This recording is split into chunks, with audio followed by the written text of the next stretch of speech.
안녕하세요. 김태훈 목사입니다. 뚜벅뚜벅 메시지. 오늘은 에베소서 강의 9번째. 하나님께서 우리에게 기대하는 것은 에베소서 4장 1절에서 6절의 말씀 가지고 함께 뚜벅뚜벅 걸어가겠습니다.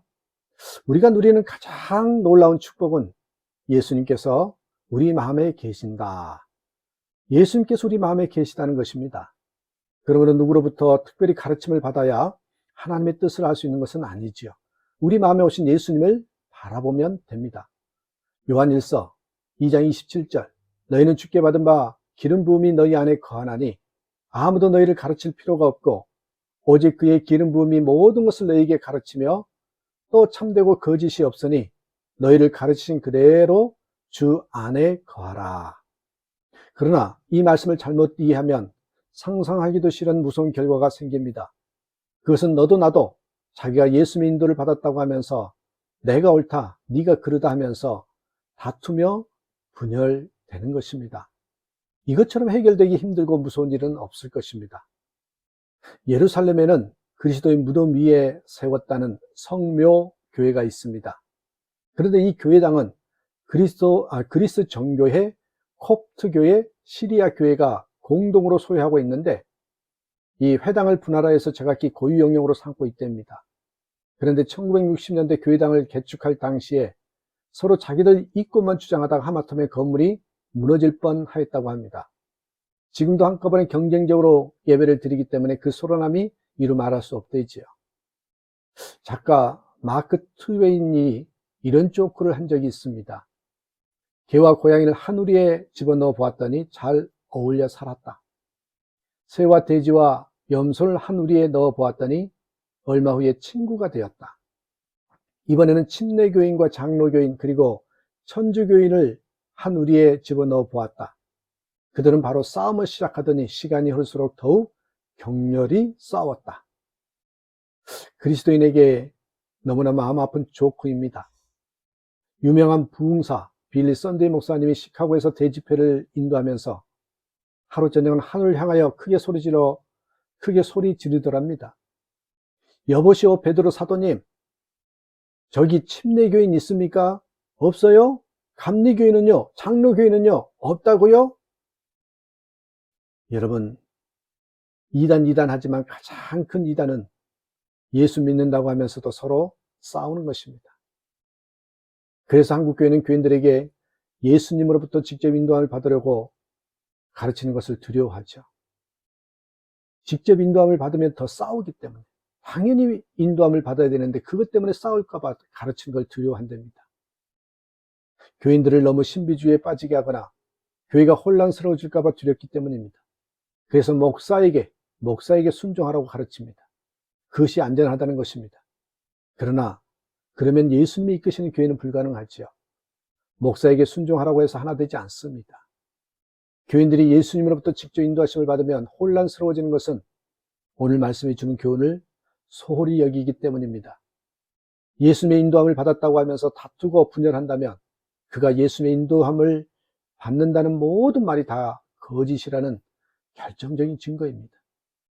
예수님의 인도함을 받는다고 하면서 분열되면 거짓입니다. 가짜입니다. 2절 3절 모든 겸손과 온유로 하고 오래 참음으로 사랑 가운데서 서로 용납하고 평안에 매는 줄로 성령이 하나 되게 하신 것을 힘써 지키라. 여기 3절에서 성령이 하나 되게 하신 것을 힘써 지키라 하셨습니다. 이 말은 성령님께서 이미 하나 되게 하셨다는 말이거든요. 그러니까 우리가 할 일은 하나 되게 하는 것이 아니라 지키는 것 뿐이라는 거예요. 지키면 됩니다. 1절에 그러므로 라고 하였습니다. 이 말씀은 1장부터 3장까지의 말씀을 다 받는 의미도 있고 바로 앞에 있는 말씀인 예수님 우리 마음에 계시니 하는 말입니다. 예수님이 우리 마음에 계시니 그러므로 이런 거죠. 예수님이 우리 마음에 계심을 정말 알게 되면 인격이 달라지고 삶이 달라질 수밖에 없습니다. 겸손하라, 온유하라, 오래 참으라, 사랑 가운데서 서로 용납하라, 하나 되라는 말씀도 노력과 열심히 그렇게 하라는 말씀이 아니에요.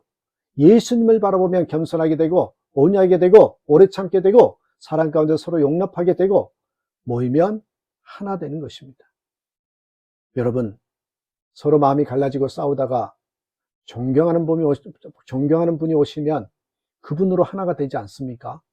그렇습니다. 우리가 예수님을 바라보며 하나 되는 역사가 일어나는 것입니다. 담임 목사가 있다고 언제나 하나 됩니까? 그러나 예수님이 함께 하시면 싸울 수 있습니까? 가룟 유다가 아닌 다음에는 싸울 사람이 아무도 없을 겁니다. 제대로 예수님과 함께 있다면요. 제대로 성령님을 모시고 있다면요. 제대로 예수님을 바라본다면요. 우리가 오해하고 있는 것이 이 세상에서 사는 것이 영원한 천국에서의 생활과는 다를 것이라고 생각하는 것입니다. 여기서는 싸우지만 천국에 가면 사랑하며 살 것이고, 여기서는 죄 지으며 살지만 천국에 가면 천사처럼 살 것이고, 여기서는 슬프지만 천국에 가면 기뻐하며 살 것이라고 생각합니다. 하나님 앞에서도 어떻게 싸우고 죄짓고 우울할 수 있겠습니까? 그러나 여러분, 아닙니다. 아닙니다. 여기서 사는 대로 천국에 가서 삽니다. 그 말은 여기서 천국에서처럼 살지 못하면 천국도 못 가는 것입니다. 여기서 천국에서처럼 살지 못하면 천국에 못 가요. 그래서 예수님께서 마태복음 7장 21절에서 하나님의 뜻대로 살지 못한다면 천국에 들어가지 못하리라, 그렇게 말씀하신 것입니다. 우리 민족은 하나 되기 어려운 민족이다, 그런 생각이 듭니다. 참 희한한 민족입니다. 외국 생활을 해보니 하나가 되는 것이 아니라 잘 되는 것을 정말 실에서 긁어내리는 그런 민족인 것을 깨달았습니다.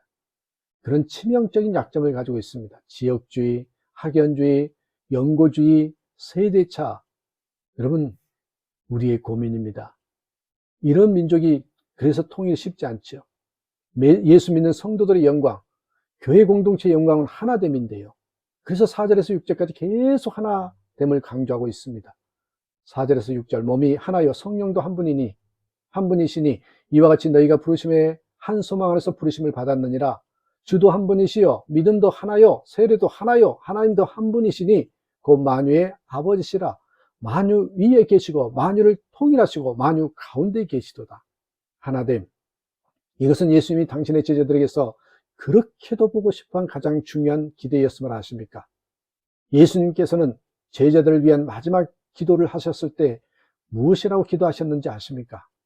요한복음 17장 21절에 아버지께서 내 안에, 내가 아버지 안에 있는 것 같이 저희도 다 하나가 되어 우리 안에 있게 하사 세상으로 아버지께서 나를 보내신 것을 믿게 하옵소서. 예수님께서는 예수님의 제자들이 하나가 될 때 그들이 세상을 변화시키게 될 것이라는 사실을 아셨던 것입니다. 사랑하는 여러분, 하나님께서 우리에게 기대하시는 것은 바로 하나됨입니다. 어디서든 하나됨으로 살아가는 저와 여러분 되시길 주님의 이름으로 축복합니다. 감사합니다.